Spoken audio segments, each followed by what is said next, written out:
यांनी आतापर्यंत केलेल्या या सर्वात मोठ्या आणि महत्त्वाच्या घोषणा ज्या आपण न्यूज 18 लोकमतच्या माध्यमातून पाहिल्या, त्यानंतर दिल्लीप्रमाणेच मुंबईमध्ये देखील आता अनधिकृत बांधकामांचं पेव मोठ्या प्रमाणामध्ये फुटलेलं आहे। अनेक ठिकाणी अनधिकृत घरांमध्येच अनेक जण राहत असल्याचं देखील निष्पन्न झालंय।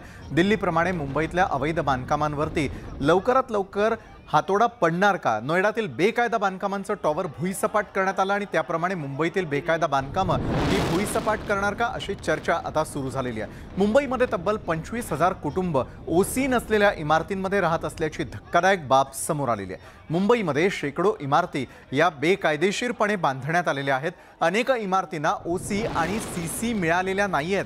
सर्वसामान्य मुंबईकरांची फसवणूक झालेली आहे आणि यातून बिल्डर मात्र गब्बर झाल्याचं चित्र आहे। बेकायदा इमारती असल्याने अनेक इमारतींचा पुनर्विकास रखडलाय।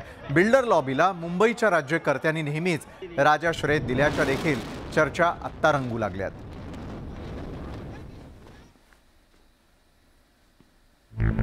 मुंबईत बेकायदा बांधकामांचे टॉवर, 25,000 रहिवासी ओसी नसलेल्या इमारती, नोएडात टॉवर भुईसपाट, मुंबईत कधी?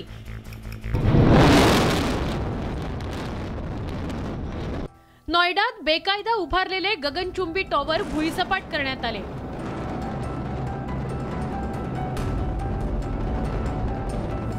पण हे 2 टॉवर पाडून बेकायदा बांधकामं संपली का असा प्रश्न निर्माण झालाय। नोएडातल्या बेकायदा टॉवरच्या निमित्तानं मुंबईतल्या अनधिकृत बांधकामांचा प्रश्न निर्माण झालाय।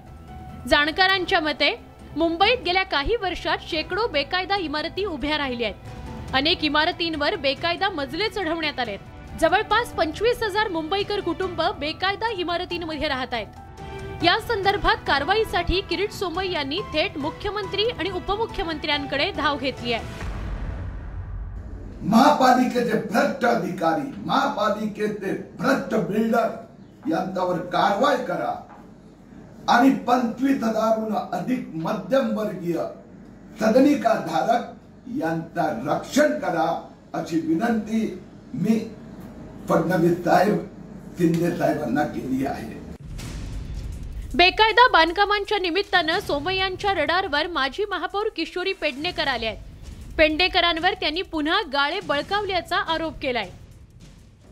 किशोरी पेडणेकरांच्या विरोधात परत मी 15 दिवसापूर्वी एसआरए प्राधिकरणात जाऊन जे त्यांनी बेनामी गाळे कब्जात घेतले होते त्या संबंधी कारवाईची मागणी केलेली आहे।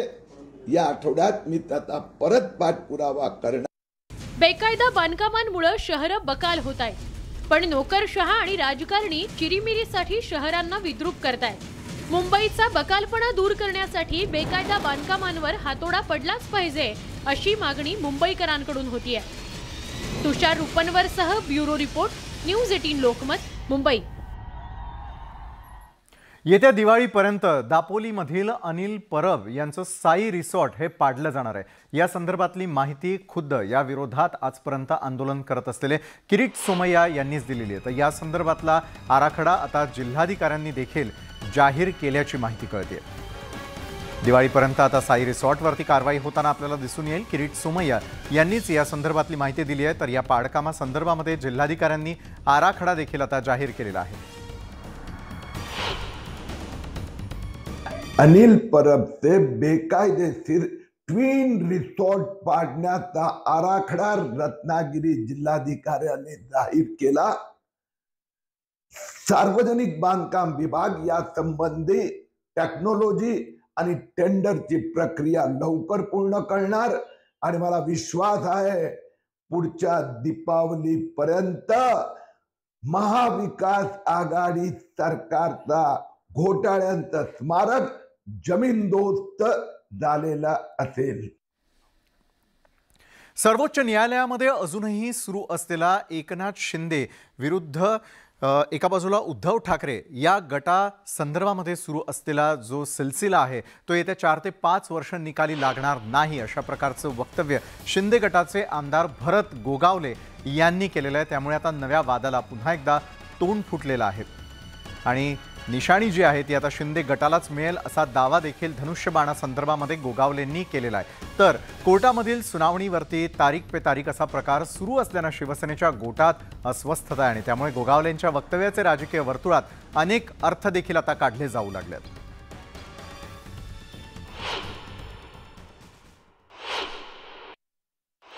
आम्ही म्हणून शिवसेने दाखवतो तुम्हाला 7 तारखेला धनुष्यबाण निशाणीची तारीख आहे, ती पण आम्ही घेतो, तेही तुम्हाला सांगतो। कारण आम्ही करून ठेवले होते। आता 12 तारीख आहे, हे अपात्र होतील त्यांचं सरकार कोसळल। 22 तारीख आहे, हे अपात्र होतील त्यांचं सरकार कोसळल। तुम्हाला आज सांगतो, घटनापीठाकडे आपण जे तक्रार केलेली आहे ती आता जवळजवळ 4 ते 5 वर्ष हे चालणार नाही। परत दुसरी निवडणूक पूर्वीची आपण जिंकू आणि पुन्हा अनावधानाने त्यांच्याकडून जे निघालेलं आहे असं कुठलंही पक्षाच्या वतीने आम्ही स्टेटमेंट, ही आमची कधी भूमिका नाही आहे किंवा वेळ काढण्याचा कुठलाही हेतू आमचा नाही आहे किंवा केसेसच्या संदर्भात वेळ होतो न्यायालयामध्ये असंही कधी म्हणणं आमच्या पक्षाच्या वतीने नाही आहे। न्यायालयाचं कामकाज हे न्यायालयाच्या नियमानुसार आणि तो त्यांचा सर्वाधिकार आहे, त्याच्यामध्ये आमच्या पक्षाच्या वतीने किंवा कोणीही पदाधिकारी किंवा आमदार काहीही याच्यापुढे बोलणार नाहीत याची आम्ही काळजी घेऊ आणि त्याच्यामुळे हा जो विषय आहे हा आमच्यापुरता संपलेला आहे। मला वाटतं की ते काय बोलले याच्याबद्दल मला काही माहिती नाही आहे, पण सुप्रीम कोर्टाचा जो निकाल येईल तो सर्वालाच मान्य करावा लागतो आणि सुप्रीम कोर्ट निकाल देईल तेव्हा तो निकाल राज्याला मान्य राहील, आम्हाला सर्वांना मान्य राहील। विधानसभेच्या पायऱ्यांवरती झालेल्या संघर्षानंतर मात्र शिंदे गट आणि उद्धव गट यांच्यामधून आता विस्तवही जायला घाबरू लागलेला आहे। तर दुसरीकडे मात्र याच संदर्भामध्ये टीका टिप्पणी देखील व्हायला सुरुवात झालेली आहे। तर दुसरीकडे भरत गोगावले यांनी केलेल्या धक्कादायक असलेल्या दाव्यानंतर त्यालाच आता अंबादास दानवे यांनी देखील प्रत्युत्तर दिलेलं आहे। ओके ओके ओके 50 ओके एकदम ओके। आणि ज्या वेळेला आम्ही आमच्या स्टाईलने उत्तर दिलं तसं ते गडबडीत झाले। आम्ही काय सांगितलं नेमकं, लवासाचे खोके बारामती ओके, अनिल देशमुखचे खोके बारामती ओके, अनिल परबनचे खोके मातोश्री ओके, पेठचे खोके मातोश्री ओके। काय आम्ही चूक केलं आणि याच्यात जर काय फुकट पडलं आज तुम्हाला सांगतो आम्ही राजीनामा देऊन टाकू, हेही तुम्हाला सांगतो। आणि म्हणून आम्ही त्यांना सांगितलं आमचा लाभ करायचा नाही। घोषणा देण्याचा सगळ्यांना अधिकार आहे, परंतु या घोषणा देत असताना अंगावर जाण्याचा कोणाला अधिकार नाही आहे। कारण आपण लोकप्रतिनिधी आहोत, जनतेने निवडून दिलेले आहोत आणि अशा वेळेस जर एखाद्याची घोषणा आवडली नाही, गद्दारीची घोषणा, खोक्याची घोषणा जर आवडली नाही तर त्याच्या अंगावर जाण्याची गरज नाही आहे।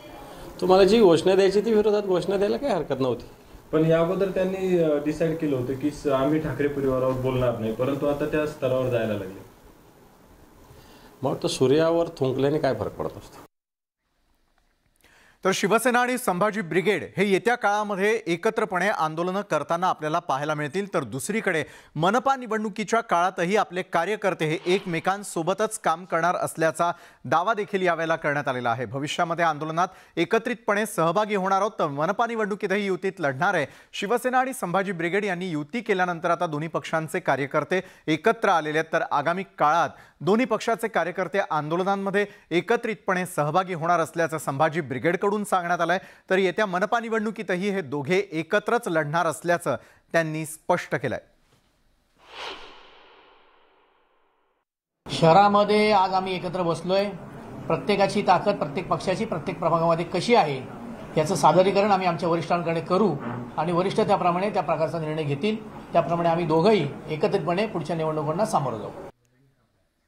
चंद्रकांत खैरे यांनी केलेल्या एका वक्तव्यामुळे पुन्हा एकदा आता राजकीय वर्तुळामध्ये अनेक चर्चांना उधाण येऊ लागलेलं आहे। त्याचं कारणही तसंच आहे, कारण शिंदे गटातील असलेले 15 ते 16 आमदार हे आता उद्धव म्हणजेच शिवसेनेच्या संपर्कामध्ये असल्याचा दावा चंद्रकांत खैरे यांनी केलेला आहे। त्यामुळे येत्या काळामध्ये पुन्हा एकदा तशाच प्रकारे केलेल्या वक्तव्याचे पडसादही राज्याच्या राजकारणामध्ये दिसू लागतील। काय म्हणालेले चंद्रकांत खैरे पाहूयात। आमच्या 2 आमदार आमचे संपर्कात आहे. पण त्यांना माहीत नाही की ते मंत्री म्हणून त्यांना माहीत नाही. पण जे मंत्री झालेले नाही असे 15-16 लोक त्या ठिकाणी मातोश्रीशी संपर्कात आहे.